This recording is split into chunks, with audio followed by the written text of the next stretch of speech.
대한애국당 부대변인 신민호입니다. 브리핑 드리겠습니다. 이제는 작은 것으로 하늘을 가릴 수 없다. 대한애국당 당원 중 90% 이상의 분들이 정당에 처음으로 가입하신 분들입니다. 분노, 열정, 애국심이 많은 분들입니다. 모든 행사나 집회를 자비로 진행하고 있습니다. 조선일보에서 지난 토요일 집회에 수만 명이 참석했다고 일면의 기사를 실었습니다. 하지만 뉴시스에 이어 조선일보도 의도적으로 오보를 냈습니다. 뉴시스는 대한애국당의 수많은 사람들이 참석한 집회 사진에 대한애국당이 아닌 다른 단체 사진을 거론했습니다. 당원이 문제 제기를 해서 정정했습니다. 이것은 초상권 문제, 명예훼손 문제입니다. 조선일보도 똑같은 오보를 냈습니다. 대한애국당 사진인데 설명은 다른 단체였습니다. 이것은 두려움을 의미합니다. 우리는 서울역에서 수만 명이 행진을 해서 광화문 세종문화회관 앞에서 2부 집회를 했습니다. 서울역 집회를 대한애국당이 한다는 것은 다 알고 있는데 그들은 보수단체 집회라고 기사를 냈습니다. 사진은 대한애국당 사진인데 설명에서 단체 이름을 바꾼다는 것은 지금의 언론, 방송 상황을 보여주는 것입니다. 대한애국당을 언론, 방송에서 거론하면 그 기자를 적폐로 보고 있습니다. 대한민국의 언론, 방송이 공정성 문제를 뛰어넘어 치졸함까지 보여주고 있습니다. 유튜브를 통해 오늘 최고위원회의 내용이 전 세계로 공개되고 있습니다. 이제는 작은 거짓으로 하늘을 가릴 수 없다는 것이 국민들의 생각입니다. 다음입니다. 청년이 가득 찬 태극기 집회. 지난 11월 17일 개최된 91차 태극기 집회는 눈에 띌 만큼 청년의 숫자가 엄청 늘었습니다. 청년 실업 10%, 1999년 이후 19년 만에 최고를 기록한 문재인 정권의 지난 18개월은 참으로 암흑이고 고통이었습니다. 한국 경제의 중심인 40대는 지금 문재인 씨 정권의 소득 주도 성장으로 최악의 고용 참사, 가계빚 증가로 직격탄을 맞았습니다. 박근혜 정부 시절 가계빚 1000조로 지금의 집권당인 더불어민주당은 얼마나 많은 공격을 했습니까? 가계빚이 이제는 1500조가 넘었습니다. 18일 통계청에 따르면 지난 10월 단순 노무 종사자는 356만 1000명으로 1년 전보다 무려 9만 3000명 감소했습니다. 2013년 관련 통계 작성이 시작된 이후 가장 큰 폭으로 줄었습니다. 단순 노무직은 건설 현장 근로나 주유, 음식 배달과 같은 보조 업무 성격의 일로 대부분 경제적 약자분들입니다. 서민을 외치다 서민 경제를 무너뜨린 서민 경제 파탄 정권이 문재인 정권입니다. 좋은 일자리는 80만 개 이상이 사라졌습니다. 좋은 일자리를 만든다고 소득주도 성장을 주장했습니다. 전 세계에 유례가 없는 이러한 논리를 가지고 대한민국 경제를 추락시켰습니다. 적폐 정권입니다. 사실상 대한민국 청년과 서민의 적이 바로 문재인 정권이며 대한민국 경제의 재앙입니다.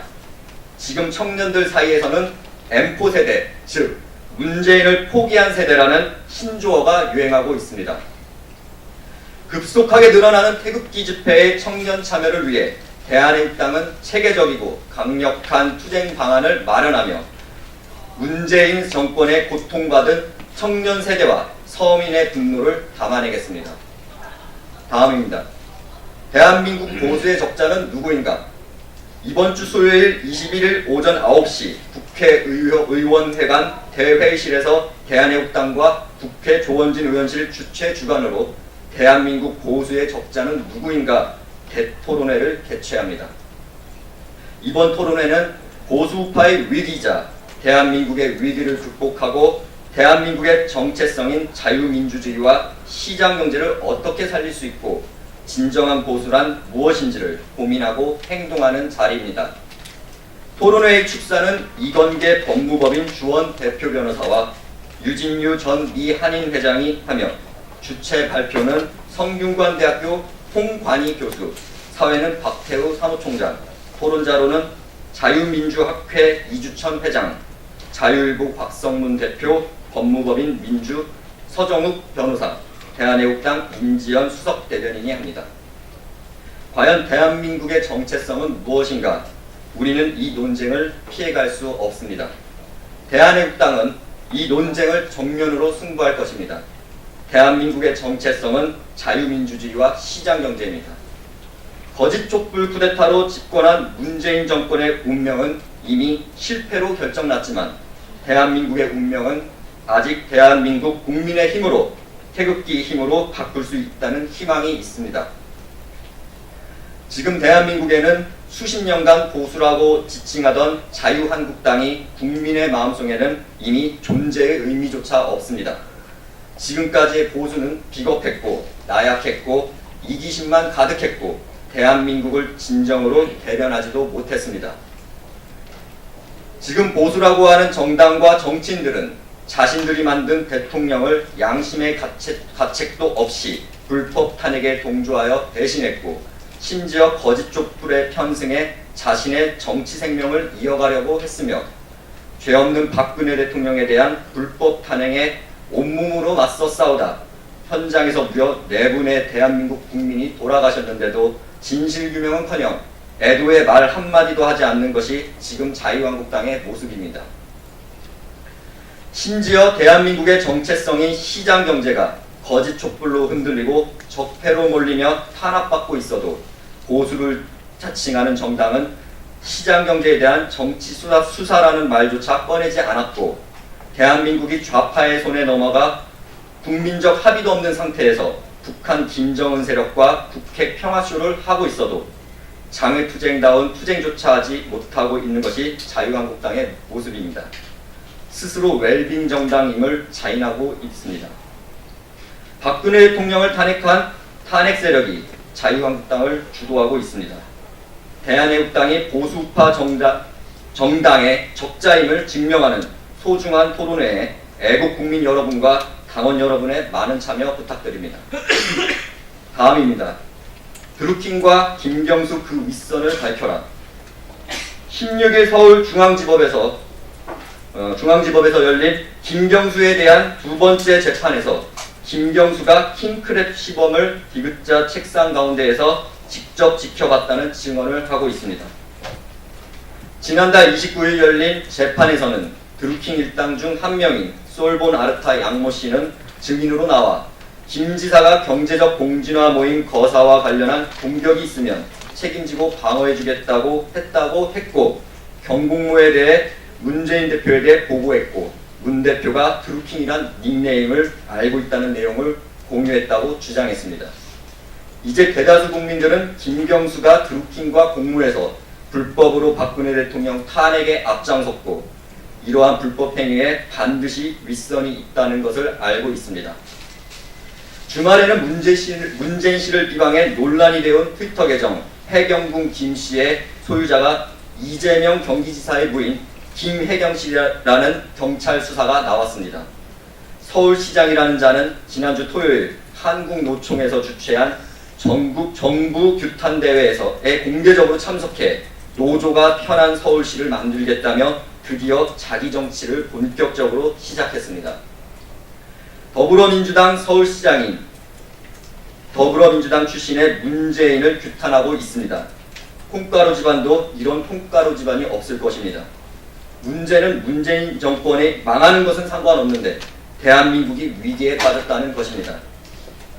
이제 박근혜 대통령에 대한 불법 거짓 사기 탄핵의 진실과 그들의 실체가 명명백백 드러나고 있습니다. 대한애국당은 거짓 뉴스를 선동하고 가짜 뉴스를 퍼나른 언론과 방송에 대한 구체적인 법적 조치를 추진할 것입니다. 대한애국당 당원 여러분과 애국국민 여러분의 많은 제보와 참여를 부탁드립니다. 대한애국당의 가짜뉴스 특별위원회에서는 가짜뉴스 팜플렛 제작을 완료했습니다. 이번 주 태극기 집회부터 가짜뉴스 실체를 국민들에게 배포할 것입니다. 다음입니다. 김정은 추종세력 배후를 반드시 밝히겠다. 대한민국 수도 서울에서 있을 수 없는 일들이 벌어지고 있습니다. 대놓고 국가보안법을 위반하고 있습니다. 경찰과 검찰은 입을 닫고 있습니다. 그들은 대한민국의 경찰과 검찰이 아닙니다. 어제 18일 서울 광화문 광장에서 김정은 서울 방문을 환영하는 백두칭송위원회가 또다시 집회를 열고 김정은 찬양에 앞장섰습니다. 지난 7일 광화문에서 결성 선포식을 연 후 11일 만에 다시 서울 도시 집회를 가진 것으로 국민주권연대 등 좌파 성향단체 13개가 참여했습니다. 이들은 김정은 국무위원장 서울 방문을 환영합니다. 남북 정상 간 합의사항 이행으로 통일을 앞당기자는 팻말을 들고 서 있었고 서울 방문, 열렬, 환영이라는 글자를 볼에 써 붙이기까지 했습니다. 심지어 연설대회에 참석한 대학생들은 김정은 위원장의 목소리를 신년사로 처음 듣고 목소리가 참 좋다고 생각했다. 김정은 위원장은 화려한 연명가다. 천리안을 가진 게 아닌지 궁금했다 등 찬양 일색이었습니다. 심지어 대학생 김모 씨는 김정은의 서울 방문이 이루어지지 못한 것은 남과 북을 갈라놓으려는 미국 때문이다 등의 발언도 있었습니다. 드디어 반미로 돌아선 것입니다. 주사파 반미주의자들이 문재인 정권은 근본적으로 반미주의자들입니다. 지금 좌파 방송인 KBS는 노골적으로 라디오 방송 광고를 통해 김정은의 음성을 홍보하고 버젓이 김정은 사진도 게시하는 등 좌파 방송의 세뇌 방송으로 청년들이 북한에 대한 부정확한 인식을 하고 있습니다. 심지어 백두칭송위원회 블로그에는 김정은을 간접적으로 찬양하거나 그의 동정을 알리는 게시물들이 수두룩한 것으로 나타나고 있습니다. 문제는 이러한 이적 행위와 국가보안법 위반 행위에 대해 대한민국 경찰은 청와대 눈치를 보는지 나몰라라 하고 있으니 대한민국을 생각하는 국민의 마음은 갈수록 걱정이 쌓이고 있습니다. 대한애국당은 친북 좌파 성향 인터넷에 대한 대대적인 전쟁을 선포하며 결코 대한민국 하늘 아래 이적 행위를 용서하지 않을 것입니다.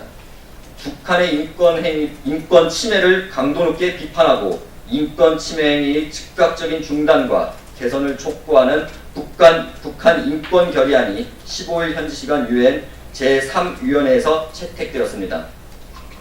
결론은 북한이 최악의 인권 탄압 국가라는 것입니다. 북한 인권 결의안은 지난 2012년에서 2013년에 이어 2016년부터 3년 연속 컨센서스 전원 동의로 통과됐습니다. 대한애국당은 북한의 실체를 바로 알고 북한의 인권 참상을 알리는 대국민 홍보 활동에 더욱 박차를 가하겠습니다. 미국을 비롯한 우방국의 인권 운동가와 연대할 것입니다. 이와 관련하여 대한애국당 박태우 사무총장은 일본에서 열리는 국제회의에 참석했습니다. 2018년 11월 19일 대한애국당 대변인실이었습니다.